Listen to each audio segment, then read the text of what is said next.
Saya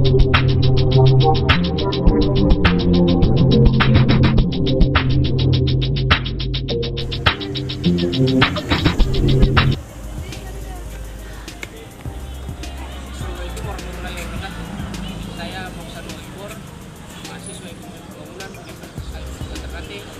Pada kesempatan kali ini saya dipercaya sebagai moderator dalam membuka presentasi kelompok kami melalui video kali ini.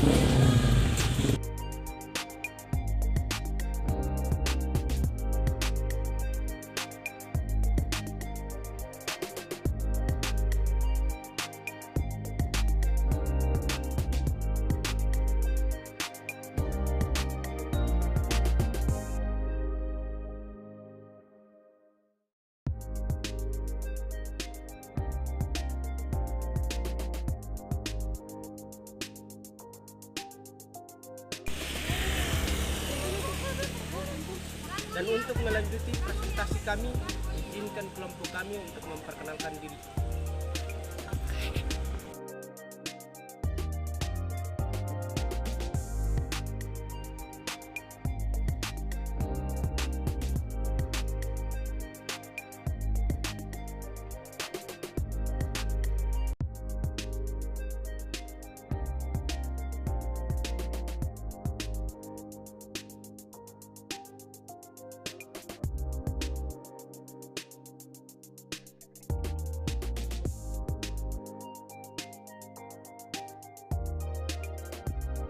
Selanjutnya kita masuk ke ciri-ciri ekonomi syariah. Ciri-ciri ekonomi syariah terbagi atas 3 bagian. Yang pertama, ada ekonomi ketuhanan.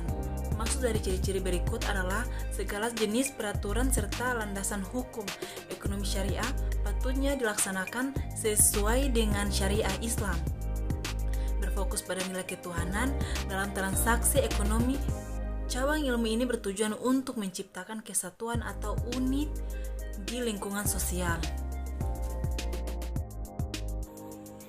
Saya akan melanjutkan pemateri ketiga, yaitu prinsip ekonomi syariah.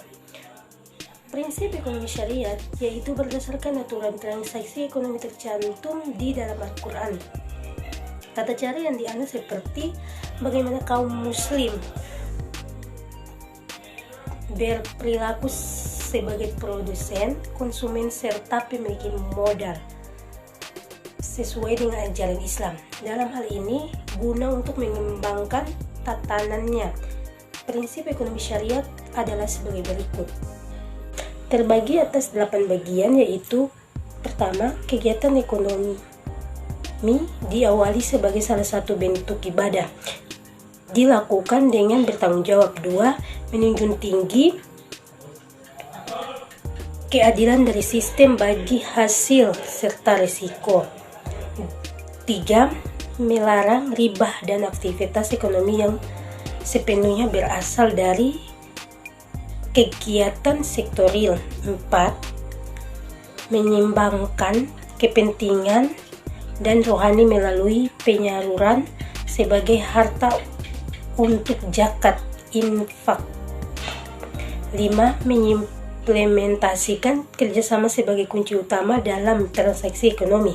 Yang keenam, mengutamakan partisipasi sosial dengan menyerahkan separuh harta demi kepentingan bersama. 7, membebaskan setiap individu untuk bekerja atau berdagangan asalkan tetap mengacu pada ajaran Islam.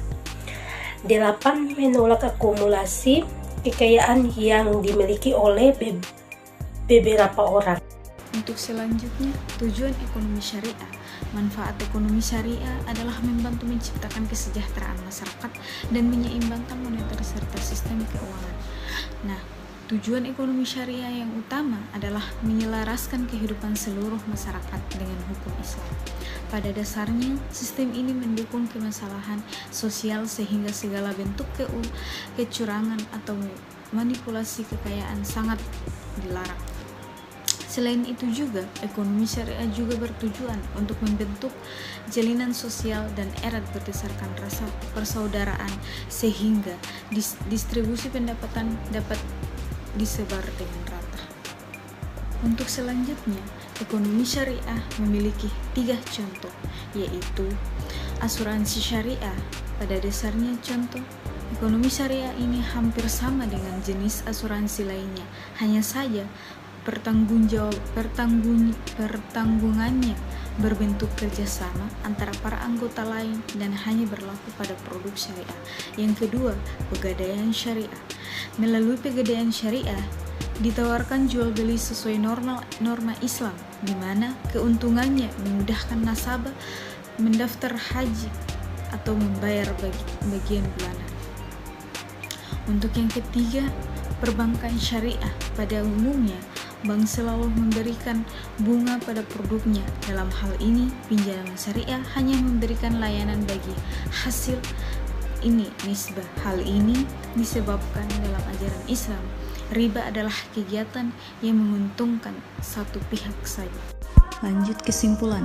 Hasil analisis dan pembahasan mengenai konsep konsumsi dan perilaku konsumsi Islam menjelaskan dan menguraikan bahwa konsep konsumsi dan perilaku konsumsi Islam didasarkan pada pemenuhan kebutuhan hajat di daruriyah, yaitu hal-hal yang berkaitan dengan pemeliharaan agama, jiwa, akal, keturunan, dan harta kebutuhan hajiat atau sekunder, kebutuhan yang dimaksudkan untuk menghilangkan kesulitan, kesusahan, kesempitan, dan ihtiyat atau berhati-hati. Terima kasih. Sekian. Wassalamualaikum warahmatullahi wabarakatuh.